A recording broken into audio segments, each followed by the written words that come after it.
근데요, 쇼핑을 하다 보면 내가 남들보다 싸게 산 게 맞을까? 이런 생각이 더 많이 들더라고요. 물론 인터넷 쇼핑은 최저가 비교가 되니까 손품 조금만 팔면 돈을 아낄 수 있잖아요. 근데 수십 개의 증권사에서 판매하는 채권 가격을 어떻게 일일이 비교해 보겠습니까?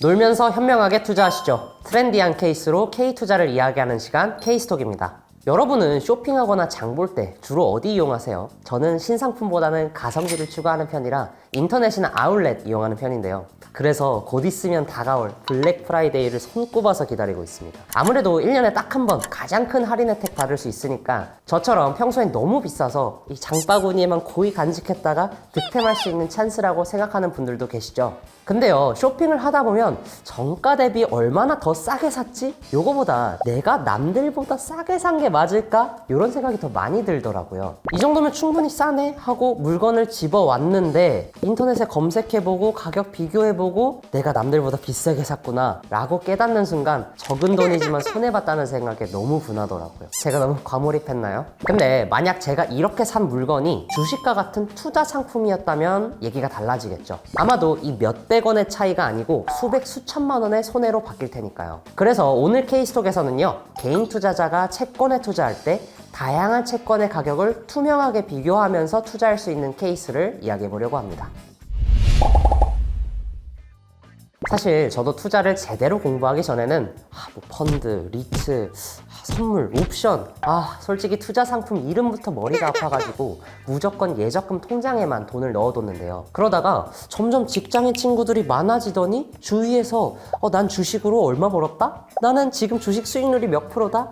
이렇게 투자로 돈을 버는 사람들을 보면서 투자에 관심이 생겨났습니다. 근데 요즘처럼 고물가, 고금리 시대에 주식이랑 펀드가 하락세를 타고 있다는데 계속 투자하는 게 맞나? 라는 생각에 조금 더 안전한 자산을 찾으시는 분들이 있더라고요. 그래서 제가 오늘 준비한 상품이 바로 채권인데요. 혹시 여러분 채권에 대해 들어보신 적 있으세요? 엄밀히 말하면 살짝 다르기는 한데 쉽게 말해서 돈을 빌렸다, 언제까지 얼마의 이자를 내고 갚아 나가겠다 라고 써놓은 차용 증서, 그 문서를 거래하는 거라고 생각하시면 돼요. 주로 정부, 공공기관, 기업이 신사업을 추진할 때처럼 큰 자금을 필요로 할 때 채권이라는 차용증서를 발행해서 사람들에게 돈도 빌려오고 그 대가로 간간히 이자도 주고 만기 때는 원금도 돌려주죠. 여기서 정부가 발행하는 채권은 국채, 기업에서 발행하는 채권은 회사채, 지자체가 발행하는 채권은 지방채, 이런 식으로 채권도 발행 기관에 따라서 그 종류가 아주 다양합니다. 여기서 많이 헷갈리시는 포인트가 바로 채권의 만기나 표면 금리 등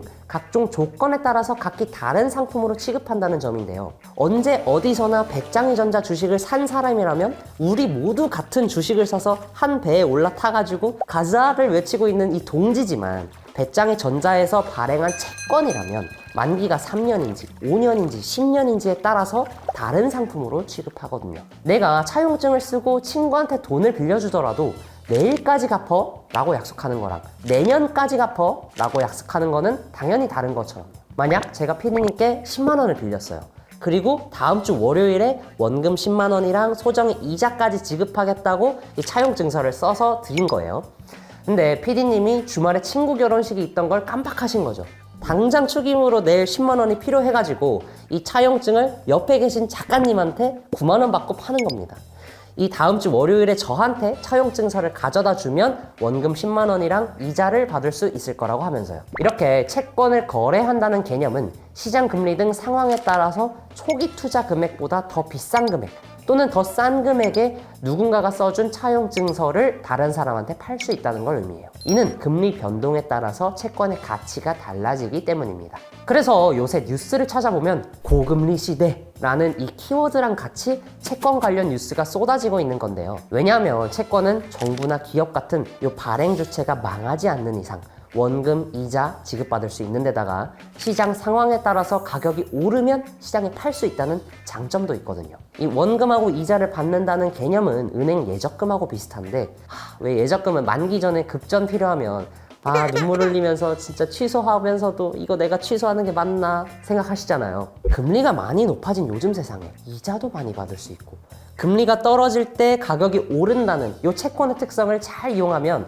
시세 차익까지도 기대할 수 있으니까 너무나 매력적인 상품인 거죠. 물론 주식보다는 상대적으로는 조금 더 안전한 상품이긴 한데요. 리스크는 분명히 존재합니다. 채권에 투자하기 전에 채권을 발행한 회사의 재무 구조나 신용 등급, 금융감독원 공시 시스템에 공시된 투자 설명서 같은 관련 정보를 반드시 확인해야겠죠.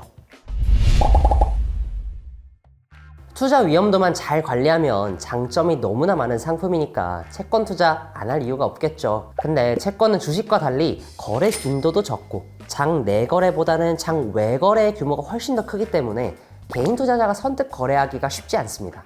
여기서 장내 거래란 말 그대로 나스닥, 뉴욕증권거래소, 한국거래소처럼 증권거래소를 통해서 거래하는 걸 말하고요. 장 외거래는 증권사 창구나 증권업자가 고객이랑 채권을 직접 사고 파는 방식을 말합니다.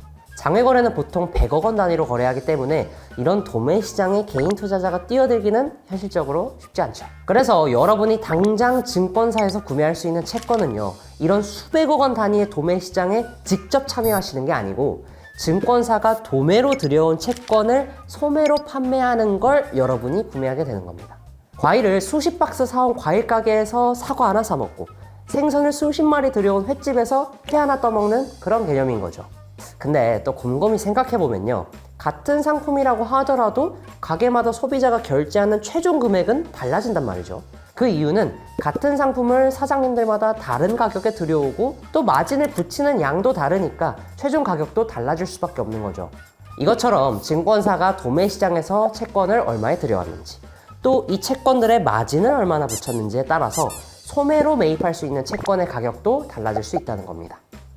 그리고 또 하나 생각하셔야 되는 게요, 만약 과일 가게 갔는데 사과가 없네, 횟집에 갔는데 광어가 없네, 그러면 지도 어플 켜서 다른 집 찾아보시죠. 그것처럼 증권사마다 판매하는 채권 종류가 다 다르기 때문에 내가 원하는 채권 상품을 구매하려면 증권사마다 내가 원하는 채권을 판매하고 있는지부터 일일이 확인하셔야 됩니다. 내가 남들보다 비싸게 산 건 아닐까? 이거 계산하려면 굉장히 복잡해지죠.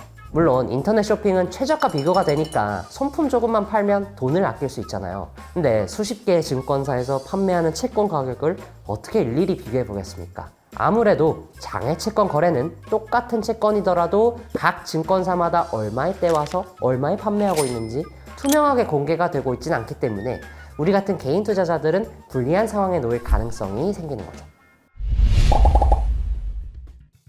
그래서 지금 말씀드리는 장내 채권 시장에서는요, 앞서 말씀드린 장외 채권 거래의 불편한 점을 어느 정도 해소할 수 있어요. 사실 장내 채권 시장은 장외 시장만큼 활발히 거래되고 있지는 않거든요. 근데 앞으로 활성화되기만 하면 개인 투자자들에게는 아주 유리한 선택지가 될 수 있습니다. 장내 거래는 뉴욕 거래소, 한국 거래소 이런 공식적인 증권 거래소에서 공개적으로 이루어지는 거라서요. 매수자의 매수 주문, 매도자의 매도 주문, 그리고 가격까지 모두 투명하게 볼 수 있다는 장점이 있고요. 국채, 회사채 같은 여러 종류의 채권을 선택할 수 있어서 분산 투자 효과도 기대할 수 있습니다. 지금 기준으로는 16,000개 정도의 채권이 상장돼 있으니까 이 시장을 통해서 채권을 활발히 거래할 수만 있다면 다양한 종류의 채권을 투명하게 비교해보고 선택할 수 있다는 점에서 개인 투자자에게는 아주 유리해지는 거죠.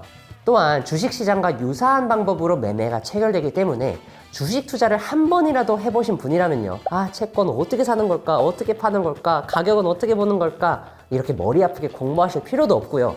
1,000원 단위 소액 투자도 가능하기 때문에 언제든지 마음만 먹으면 채권 시장에 뛰어들 수 있습니다. 게다가 이 시장을 운영하는 한국거래소에서 여러분이 원하는 시간에 적정 가격으로 거래할 수 있게끔 시장 조성자 제도를 운용하는 등 계속 노력하고 있죠. 혹시라도 영상을 보면서 장내 채권 거래에 관심이 생긴 분들이 계시면요, 장내 채권은 주식처럼 MTS나 HTS로 투자할 수 있으니까 지금 당장 증권사 어플을 켜서 한국거래소 일반 채권 시장에서 채권 투자를 시작해 보시길 바랍니다. 트렌디한 케이스로 K투자를 이야기하는 시간 K스톡은 여기까지입니다. 저 배짱이와 놀면서 현명하게 투자해 보시죠.